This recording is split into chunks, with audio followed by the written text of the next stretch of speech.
మనవండి. ఎందుకంటే ఆచరణ అనేది ఉద్యమం 40 సంవత్సరాల నుంచి ఇది సిపిఎం పార్టీ వారు పరిపాలించినటువంటి ఏకైక కాన్స్టిట్యున్సీ. ఇద్దరు కూడా ఇన్ఛార్జిగా ఎందుకు పిలిచామంటే మీరు పెనుమండ మండలంలో రెడ్డి సామాజిక వర్గం అత్యధిక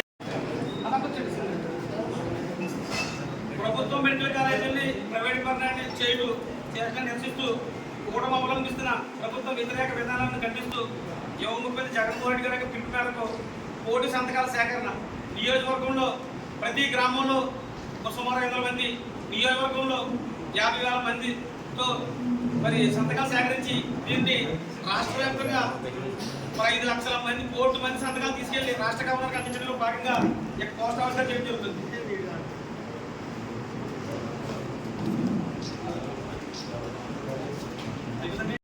మరి మీ అందరి యొక్క సహకారంతో ప్రత్యేకంగా కోరుకుంటూ మరి పెద్దలు ముప్పాండేశ్వర గారు, అలాగే మండపాటి ప్రెసిడెంట్ కన్నడ గారు, జడ్జి గారు, ఎంపీ గారు, ఎంపీసీ గారు, వేదిక అందరూ కూడా మన గ్రామ కమిటీ అధ్యక్షుడిగా మరి పెంచిన సత్యనారాయణ గారిని మరి మీ అందరి యొక్క సహకారంతో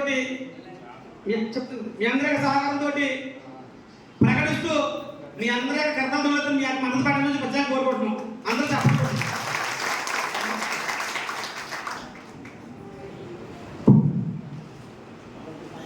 అందరూ ఎవరొచ్చిన ఇబ్బంది కార్యక్రమం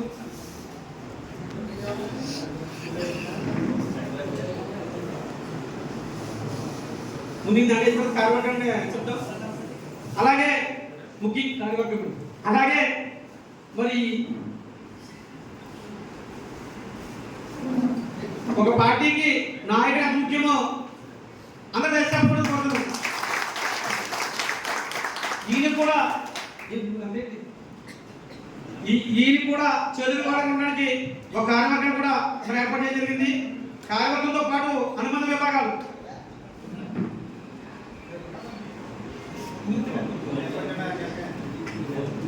అనుబంధ విభాగాలు కూడా లిస్టు. మరి గ్రామ రైతు విభాగం అధ్యక్షులుగా సీనియర్ నాయకులు నెక్కండి రామలింగేశ్వర గారిని రామలింగి గారు కూడా వేదికగా ఆహ్వానిస్తున్నాం. అలాగే గ్రామ ఎస్ఎస్ఆర్ అధ్యక్షులుగా మరి పీతల జ్ఞానరాజు గారు సీనియర్ నాయకులు, జ్ఞానరాజు గారు ఒకసారి ఫోన్ చేయండి ఆయన్ని. అలాగే పిసిసిఆర్ అధ్యక్షులుగా కోల రాజారావు గారిని ఆయన కూడా వేదిక రావాలని కోరుతున్నాం. అలాగే మన్నే సీత గారు ఆమెను కూడా సేవనామం కోరుతున్నాం. వారితో పాటు మరి కార్యవర్గం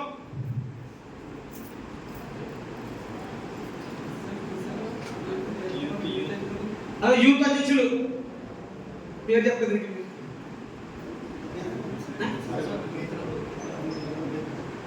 యూత్ అధ్యక్షులు పేదల అంబేద్కర్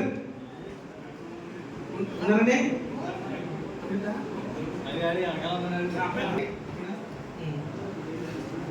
వారితో పాటు మరి కార్యవర్గం మట్టా చంటి గారు ఆయన కూడా వేదిక రావాల్సిన కోరుతున్నాం. గ్రామ ఉపాధ్యక్షులుగా మీకు అవకాశం మీ అందరూ రంగయ్య గారి సహకారంతో గ్రామం నిర్ణయం జరుగుతుంది. అలాగే మరో గ్రామ కమిటీ ఉపాధ్యక్షులుగా ప్రస్తుత గ్రామ ఉప సర్పంచ్ అడ్డల పెద్దయ్య కూడా వేదిక రావాల్సిన కోరుతున్నాం. అలాగే మరి పార్టీ ప్రధాన కార్యదర్శిగా మరి మానవరిపాలన చెందినటువంటి కళల జగదీష్ గారు జగదీష్ గారు వేదిక రావాల్సిన కోరుతున్నాం. చింతపుర గారు కోరుతున్నాం. మరో కార్యదర్శిగా గుత్తుల రామకృష్ణ గారు మానవరిపాలన గుత్తుల రామకృష్ణ వేదిక కోరుతున్నాం. చిత్తూరు సత్యనారాయణ గారు, అలాగే వేమల గాంధీ గారు, అలాగే షేక్ వల్లి గారు, వల్లి గారిని, అలాగే కేకా గుండరావు గారు ఆయన కూడా వేదిక రావాల్సిన కోరుతున్నాం. దీంతో పాటుగా ప్రధాన కార్యదర్శి 2 రాశారు, ఇంకా ఇంకో 2 ప్రధాన కార్యదర్శి రావాల్సిన బాధ్యత ఉంది. అది కూడా పూర్తి చేసేందుకు కోరుతున్నాం. ఇంకా కార్యవర్గంతో పాటు మన అనుబంధ విభాగాల అధ్యక్షులు కూడా రావాల్సి ఉంది. అనుబంధ ప్రధాన కార్యదర్శి కూడా పదవుతాయి. ఎందుకంటే ప్రతి ఏరియా నుంచి, ప్రతి ఎస్సీ బ్యాంక్ నుండి, ప్రతి బీసీ ఏరియా నుంచి, అలా టౌన్లో ఉన్న అన్ని వర్గాలను కూడా కలుపుకుంటూ ఒక బలమైన కార్యవర్గం అవసరం 20 మంది అంతకన్నా ఎక్కువ కూడా వేరే అవసరం కాదు. మీరు ఇంకా కూర్చుని ఇంకా కార్యవర్గంలో పేరు చూడలేకపోతే అలా కూడా చూడగలుగుతాం ప్రత్యేకంగా కోరుకుంటూ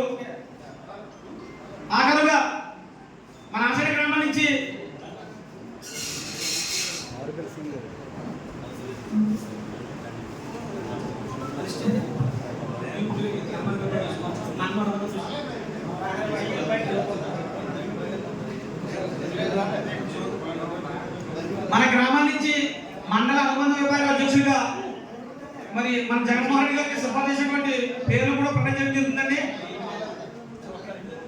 లేదు ఎంపీ గారు పాపం చూస్తారా శుభ్రం అయిపోయింది అయిపోయింది. మన ఆచరణ గ్రామం నుంచి రేపు జగన్మోహన్ రెడ్డి గారి చేతుల మీదుగా ఆయన సంతకం అయిన తర్వాత ప్రకటించేటువంటి పదవులు కూడా పేరు పెడుతున్నాం.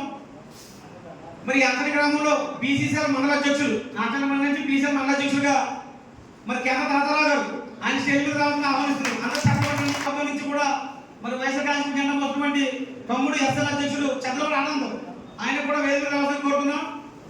అలాగే మరి స్టూడెంట్ మండల అధ్యక్షులుగా మరి తెరగట్ల అరుణ్ మరి యూత్ లీడర్ అరుణ్ రమ్మ.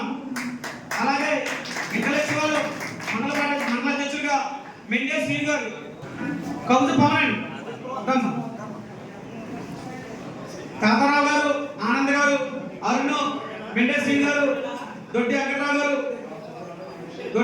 గారు అలాగే వారిని కౌజు పవన్ గారు ఈ ఆరుగురు కూడా జగన్మోహన్ రెడ్డి గారి ఆశీస్సులతోటి త్వరలోనే మన ప్రకటన ఏర్పడుతుంది. ముందుగా మీ గ్రామం నుంచి ఈ యొక్క యూత్ వింగ్ నుండి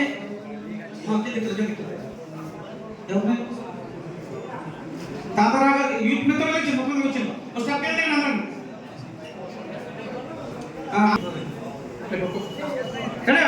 వేరు గారు ఒక పూట లాస్ట్ పూట అయిపోయింది. మా కాలేజ్ గారు మళ్ళీ వచ్చింది లాస్ట్ పూట సుబ్బయ్య రండి ఆకలిగా అందరికేసారండి ఒకసారి అంటున్నారా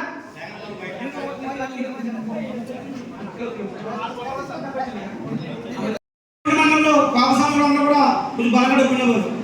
అత్యధికంగా గ్రామీణ ప్రాంతంలో ఉన్న ఏకైక మండలం వ్యవసాయం మీద ఆధారపడిన ఏకైక గ్రామం డబ్బులకు తక్కువ గ్రామం మన ఆచరణ మండలం. అందులో అత్యధికంగా ఈ మండలంలో సౌదరీసు శక్తి బలిజలు ఒకే పార్టీ ఉండడం వల్ల ఒక ఆర్థిక బలపుష్టి అవడం వల్ల ఈ మండలం సుమారు 50 సంవత్సరాల నుంచి కూడా మరి దొమ్మేటి మెన్షన్ ఒకసారి జడ్పీసీ ఎంపీ పెట్టడం కాంగ్రెస్ పార్టీలో రెండు మట్టానంద్ గారు మరలా జడ్పీసీ 30 వెంకటేశ్వర గారు ఎక్కడం మాత్రమే తప్ప ఈ 40 ఏళ్ళలో ఈ మండలంలో జడ్పీసీ మనం ఎప్పుడు నెక్కిన సందర్భం లేదు. కానీ మొన్న కూడా కేవలం కొన్ని క్యాండిడేట్ మీద లేనిపోయిన అసత్య ప్రసారాలు పార్టీ విభేదాలు వర్గపోర్లో పోవడమే తప్ప లేదా మనకుండా నెగ్గటమే ఏదైనప్పటికీ మన పెద్దలు వాసుగారు కానీ ముఖ్యమంత్రి గారు చెప్పినట్టుగా ఈ మండలం నుంచి గట్టిగా పనిచేస్తేనే రేపు పెరుమండల మండలం కానీ పోడూరు మండలం కానీ పెరుమండల మండలం నుండి ఆ యొక్క మండల నాయకత్వం మీద దీని యొక్క ఎఫెక్ట్ అక్కడ పడుతుందని చెప్పేసి చెప్పడం చాలా సూపర్నామం. మరి దాన్ని మన గొప్పతనాన్ని మన అభివృద్ధిగా గుర్తించి మనల్ని ఉత్తేజపరిచేదానికి ఈ సభలో జవాబు తీసుకుంటూ రాబోయే రోజుల్లో కూడా వైఎస్ఆర్ కాంగ్రెస్ పార్టీ పెనుమండల మండలం ఎంపీ జడ్పీసీ నెగ్గారు, కోడూరు నెగ్గారు, పెనుగొండ నెగ్గారు, మనం ఎందుకు నెగ్గలేకపోతున్నాం అని చెప్పడానికి వీళ్ళిద్దరిని ఉదాహరణ రప్పించడం జరిగింది.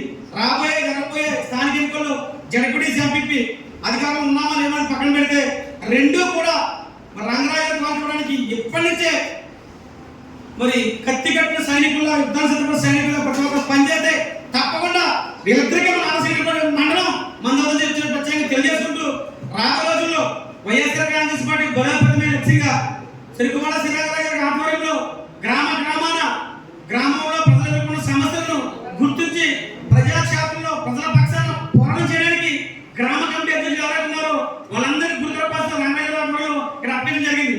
ఈవేళ ఈ గ్రామ కమిటీ అధ్యక్షుడిగా ఆచరణ నియోజకవర్గానికి హెడ్ క్వార్టర్ ఆచరణ అందరూ గ్రామ కమిటీ అధ్యక్షుడిగా ఒక బలమైన శక్తిపల్లి సామాజిక వర్గం. ఎందుకంటే ఈ మండలంలోనే అత్యధికంగా శక్తిపల్లి ఎస్సీలు, దాంతో పాటుగా ఈ గ్రామంలో శక్తిపల్లి ఎక్కువ సుమారు 4000 మంది. మరి వాళ్ళ ఆ సామాజిక వర్గానికి మరి గుర్తింపు ఇచ్చే విధంగా మరి ఈ గ్రామ కమిటీ ప్రెసిడెంట్ ఎన్నిక జరిగింది. గతానికి మన పార్టీకి పక్కపాటి వచ్చారు చూసుకోండి. పక్క పార్టీ సోదరి సామాజిక వర్గం, మిగిలిన ఇంకో పార్టీ పాప సామాజిక వర్గం. కానీ ఇక్కడ వైఎస్ఆర్ కాంగ్రెస్ పార్టీ ఎస్సీలు, బీసీలు, మైనారిటీతో పాటు అగ్రవర్గం నిరుపేదలో ఉన్నాయని చెప్పడానికి ఈ ఎన్నికల ఉదాహరణ చెప్పి తెలియజేసుకుంటూ రంగరాజు నాయకత్వంలో మరి వైఎస్ఆర్ కాంగ్రెస్ పార్టీ బలోపేతం కోసం కృషి చేసి గతంలో మన ఆచరణ గ్రామంలో ఎంపీటీసీలు కానీ సర్పంచ్ కానీ ఎవరైతే నెగ్గామో మరోసారి విజయనగరంలో వచ్చినటువంటి కంకణబద్ధంగా పనిచేసిన బాధ్యత మీ అందరూ ప్రత్యేకంగా తెలియజేసుకుంటూ మరి సమావేశంలో ఆఖరుగా మరి పెరుమండల నాటి గ్రామ సర్పంచ్ కరివేరు కూడా సంబంధించవలసిందే కోరుతున్నాం. కాంగ్రెస్ పార్టీ ఆచరణ మండల కరీంనగర్ గారికి అదేవిధంగా మా సోదరుడు సీతారాంకి మరొకసారి హృదయపూర్వక నమస్కారాలు తెలియజేసుకుంటూ సెలవు తీసుకున్నాం. Thank you. జై జగన్, జై జై జగన్. మన సర్పంచులు, మన ఎంపీపీలు వీళ్ళ యొక్క హక్కులను కాలాలనే విధంగా ఆయన ఒక సామంతరాజులో ఫీల్ అవుతుంది. కేవలం మనం చెప్తున్నాం, ఒక సర్పంచ్, మన సర్పంచ్ కానీ, మన ఎంపీటీసీ కానీ, లేదా మన ఎంపీపీ కానీ, జడ్పీటీసీ కానీ ప్రజాస్వామ్యబద్ధంగా, రాజ్యాంగబద్ధంగా మనం ప్రత్యక్షంగా ప్రజల చేత ఎన్నుకోబడిన ప్రజాప్రతినిధులు. మన హక్కులు కావాలనే విధంగా మరి ఆయన ప్రవర్తిస్తున్నాడు. ఏంటి గ్రామాల్లో వాళ్ళు కావాల్సిన సెక్రటరీని వేసుకుని నిధులు దొంగిలిస్తున్నాడు. నేను వేళ ఓపెన్గా చెప్తాను, నిధులు దొంగిలించి వాళ్ళకి కావాల్సిన చోటు పెట్టుకుని, వాళ్ళకి కావాల్సిన కాంట్రాక్టులు ఇచ్చుకుని, కమిషన్ తీసుకుని ఈవేళ వాళ్ళు లబ్ధి పొందుతున్నారు. అతను ఏమైనా దమ్ముంటే కనుక ఎమ్మెల్యేగా ముఖ్యమంత్రి దగ్గరికి వెళ్ళి నిధులు తెచ్చుకుని అతను అభివృద్ధి చేసుకోవాలి. వాళ్ళ కార్యకర్తలు తీసుకుని మరి ఈ రోడ్డు వేసుకుంటారు, ఈ డ్రైన్ వేసుకోమని చెప్తారు. ఈ వైఎస్ఆర్సీపీ ఈ సర్పంచులు వాళ్ళ యొక్క నిధులు తీసుకుని ఆయన దొంగిలించి ఆయన రోడ్లు డ్రైన్ చేసుకుంటాడు. ఇతను ఒక ప్రజాప్రతినిధాన్ని ఈ సభాముఖంగా ఈ వేదిక మీద నేను అడుగుతున్నాను. అలాగే 20 సంవత్సరాల నుండి మనం చూస్తున్నాం ఈ గోదావరి నదీ పరివాహక ప్రాంతంలో మరి వేళ ఎంత ఇసుక దోపిడీ జరిగింది. ఈ దోపిడీ చేసే డబ్బు అంతా ఏమైంది? ఈ డబ్బు ఏమైంది 20 సంవత్సరాలు? మరి గత 5 సంవత్సరాలు మనం చూసాం, ప్రతి రూపాయి ప్రభుత్వానికి జమ కాబడింది. ఆ డబ్బు అంతా కూడా అమ్మ ఒకటో ఇంకోటో సంక్షేమ పథకానికి రావడం జరిగింది. మరి ఈ 16 నెలల్లో గోదావరిలో ఇసుక తీశారు. ఇసుక ఏమైంది? మన రంగరాజు గారు బొండిసి ఫ్రీగా ఇచ్చాడు, ఇల్లు కట్టించాడు. మరి ఇల్లు కట్టుకుని ఇసుక కూడా ఫ్రీగా ఇచ్చాడు. ఇవాళ ఏ పేదవాడికి ఇసుక ఇచ్చారని ఈ సభాముఖంగా అడుగుతున్నాను. నువ్వు ఎవరికైనా ఒక ఇల్లు కట్టించావా? కనీసం ఒక స్థలం ఇచ్చావా? మరి ఈ రోజు మేము చేశాం. ఈ నియోజకవర్గంలో 13,500 ఇళ్ల స్థలాలు ఇచ్చాడు. That is great. రంగరాజు గారు గృహ నిర్మాణ శాఖ మంత్రిగా ఉండి ఈ రాష్ట్రంలో జగన్మోహన్ రెడ్డి గారికి, రంగరాజు గారు కానీ 30 లక్షల మందికి ఇళ్ల స్థలాలు ఇచ్చాం. చరిత్ర ఈ దేశంలో కూడా అన్ని ఇళ్ల స్థలాలు లేదు. కేవలం చిన్న రాష్ట్రంలో ఆంధ్రప్రదేశ్లో 30 లక్షల ఇళ్ల స్థలాలు ఇచ్చాం. ఈ నియోజకవర్గంలో 13,500 ఇళ్ల స్థలాలు ఇచ్చి ఇల్లు కట్టించాం. మీకుందా ఈ చరిత్ర? నేను ఇవాళ ఈ ఎమ్మెల్యే గారిని నేను చాలా సభాముఖంగా అడుగుతున్నాను. మీకు ఏ అభివృద్ధి అయినా సరే ఈవేళ 15 సంవత్సరాలు ఎమ్మెల్యే చేసిన అభివృద్ధి మన రంగరాజు గారు కేవలం 3 సంవత్సరాలు చేశాం. మీరు చూశారు, ఇన్ని సచివాలయాలు కానీ, ఇన్ని ఇళ్ళు కానీ, ఇన్ని ఇళ్ల స్థలాలు కానీ. వేదిక కావాలి, వేదిక మీద ఎక్కడైతే సరే చర్చా వేదిక మీద వస్తాం. ఎందుకంటే అన్ని లెక్కలతో ఉన్నాయి. మీరు మీ గ్రామంలో మీరే చూసుకోండి. మీ గ్రామంలో ఏం అభివృద్ధి జరిగిందో చూసుకోండి. కేవలం మనకు సమయం 3 సంవత్సరాలే. 3 సంవత్సరాల వ్యవధిలో మనం ఏం చేసామన్నది ఒకసారి ఆలోచించండి. కేవలం ఇదే కాదు. ఎందుకంటే నిన్న ఒక మహిళా దళిత సర్పంచ్ పెనుమండ్ర గ్రామంలో చాలా దుర్మార్గంగా అవమానించారు. ఇది ఎంతవరకు సంబంధించిన నేను అడుగుతున్నాను. ఈరోజు అమ్మాయి నిన్న చాలా, ఎందుకంటే మీకు మా పెనుమండ్ర మండలంలో చాలా చోట్ల బీసీ ఎస్సీ ఏరియాలో ఉన్న స్కూల్స్ని విలీనం చేస్తారు. దానివల్ల ఆ ప్యాటర్న్లో ఉన్న విద్యార్థులందరి యొక్క భవిష్యత్తు పాడైపోయింది. చాలామంది వాళ్ళు చదువు మానేసి బాల కార్మికులుగా తన పరిస్థితి అక్కడ కనిపిస్తుంది. ఈ విషయాన్ని ఒక శాసనసభ్యులు గారి దృష్టికి తీసుకెళ్ళినా కూడా ఇది రాజకీయాన్ని కొట్టేశాడు తప్ప, మేము ఎందుకంటే ఉద్యమం చేసాం. పెనుమండ్ర స్కూల్ విషయం ఓడూరులో ఒక స్కూల్ విలీనం చేశాడు. ఓడూరు నెలమూరు స్కూల్ని ఓడూరు స్కూల్ తీసుకెళ్లి నెలమూరులో 3 కిలోమీటర్ల దూరంలో విలీనం చేశాడు. సుమారు 40 మంది విద్యార్థులు ఉంటాయి. వాళ్ళు అటు ఇటు కాకుండా వాళ్ళు వెళ్ళి కుమ్మచెక్కల్లో జాయిన్ అయ్యారు. అటు నెలమూరు స్కూలు పాడైపోయింది, ఇక్కడ ఓడూరు స్కూల్కి పాడైపోయింది. ఆయన బాధ్యత లేదా? ఆయన ఏమీ పట్టించుకోడు. ఏదైనా ఉంటే నాకు మంత్రి పదవి రాలేదని ప్రశ్నిస్తాను. ఇంకొక విషయం ఏంటంటే, ఏ అధికారంతో వాళ్ళ అబ్బాయి వచ్చి కొబ్బరికాయలు కొడుతున్నాడు, శంకుస్థాపన చేస్తున్నాడు నేను అడుగుతున్నాను. అది ప్రోటోకాలా? ఇవన్నీ కూడా నేను అడగడం కాదు, మనం అడగవలసిన బాధ్యత మీ అందరి మీద ఉంది. ఎందుకంటే మనం చంపేయడం, నరికేయడం ఏమి చేశాడు. మనం అడగవలసింది, మనకి రాజ్యాంగం కల్పించింది, వాక్ స్వాతంత్రం ఇచ్చింది. ఏదైనా నిజంగా అన్యాయంగా ఎవరైనా కేసు పెడతారా? రండి, మనందరం ఉన్నాం. ఒక వ్యక్తి మీద కేసు అయితే మన అందరం వెళ్ళి కూర్చుంటాం. లేదా మన నాయకుడు ఉన్నాడు రంగరాజు గారు, లేదా జగన్ గారు ఉన్నాడు, అవసరం తీసుకొస్తాం. కాబట్టి చైతన్యవంతంగా ఉండండి ఏదైనా సరే. ఎందుకంటే నాకు నచ్చే ఈ మండలంలో వేళ ఈ గ్రామంలో ఒక గొప్పగా, ఎందుకంటే సీతారాం కానీ ఈ గ్రామ సర్పంచ్ కోట వెంకటేశ్వరరావు